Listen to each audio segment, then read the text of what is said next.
Yes or no?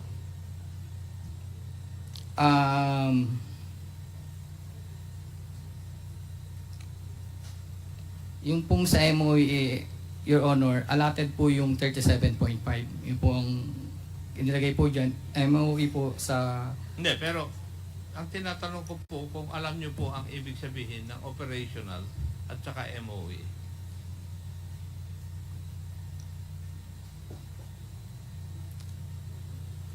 These two are expenses, and would you know, dapat alam po ninyo na ano ang operational at saka MOE expenses. Your Honor, yung pong payment for operational, ang ibig kong sabihin dyan is yung paggastos po ng confidential fund sa confidential operation.